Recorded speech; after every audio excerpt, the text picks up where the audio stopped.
Tupambaé es un apacible pueblito de Cerro Largo, en la frontera con 33, octava sección del departamento de Cerro Largo.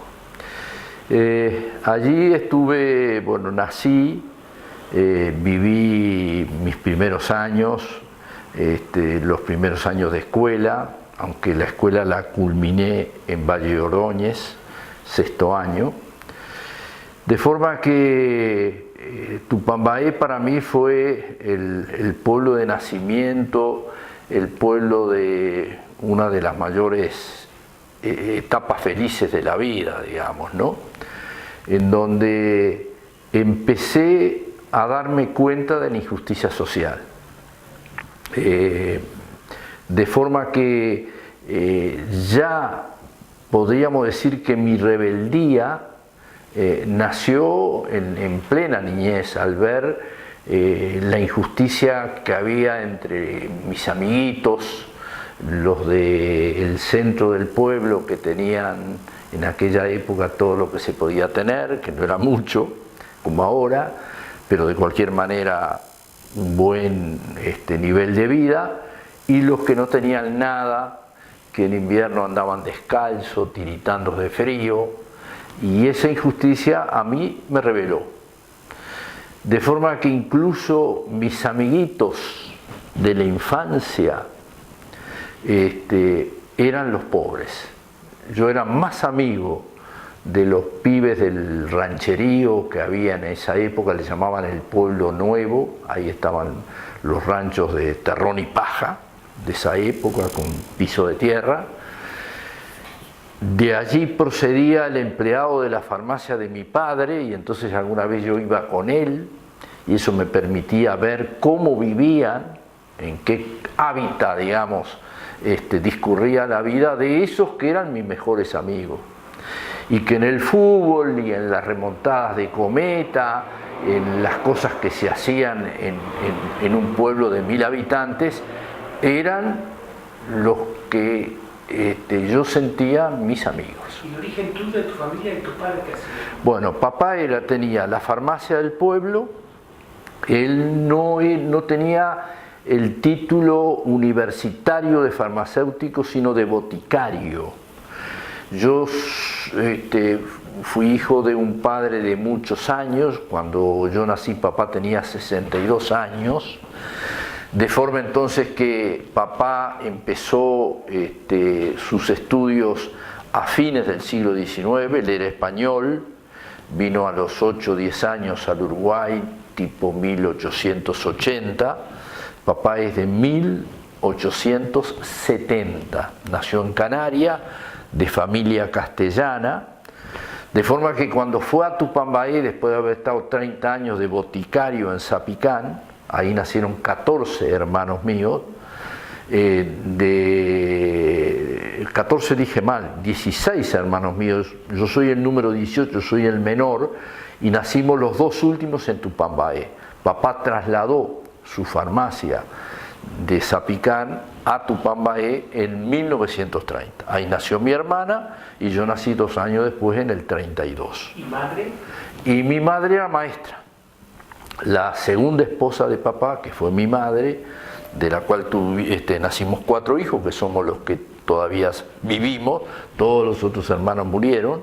Mi madre era maestra, fue a Zapicán cuando enviudó papá, y ahí se conocieron, se casaron, y 2 años o 3 años después se fueron a Tupambaé. Por eso yo en Tupambaé no tenía ni familiares ni parientes. Mi parentela uruguaya estaba en Valle de Ordóñez, sí, la familia de mamá, los Chávez. Los Díaz de mi familia paterna era una pequeña familia que vino en un barco a fines del siglo XIX, que se desparramó, porque mi abuelo paterno y mi abuela materna, paterna, tenían varios hijos y se establecieron en distintos lugares del Uruguay, y esa es mi parentela paterna. ¿Y tu mamá de qué origen viene? Mamá viene de origen pequeño productor ganadero, que era mi abuelo. Viene de origen agrario, digamos. Y fue, fíjate, mamá nació en el 96, quiere decir que en los primeros años del siglo XX vino acá a Montevideo a hacer la carrera de maestra, hospedándose en un colegio de las Hermanas Bizantinas. Y ahí terminó su carrera de maestra y ejerció la profesión durante muchísimos años. O sea que yo soy hijo de boticario o farmacéutico y de una maestra. ¿Alguna anécdota que te acuerdes de esa época de tu mamá? Una anécdota que te haya quedado grabada de esa época. Bueno, tengo muchísimas, pero que me hubiera impactado fundamentalmente, sobre todo dado mi sesgo y mi vocación política muy temprana, los actos de los partidos políticos.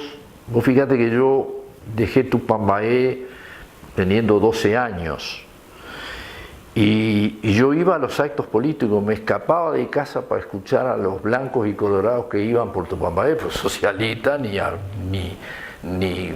borracho iba nadie allá en el pueblo, y yo no tenía ni idea de que existiera un partido de izquierda en el Uruguay.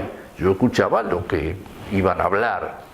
Y entonces en una oportunidad papá dijo, bueno, yo lo voy a asustar, voy a cerrar más temprano la farmacia.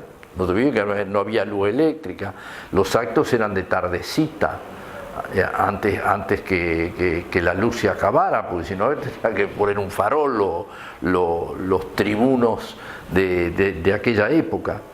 Y entonces cerró temprano la farmacia para ver si me asustaba. Y entonces papá tenía la costumbre, porque era la única farmacia del pueblo, que si de noche iban con receta médica, él los atendía. Entonces la gente golpeaba en la ventana del dormitorio y entonces decía, vengo con receta o receta médica. Y entonces papá se levantaba y atendía a la persona. Y entonces fue lo que hice yo, fui por la misma ventana, golpeé y dije receta. Ellos por la voz se dieron cuenta que era yo y se echaron a reír los dos ante mi desenvoltura de no asustarme y al contrario, tomarlos un poco del pelo, a pesar de mi corta edad, repitiendo lo que le decían los clientes de la farmacia, ¿no?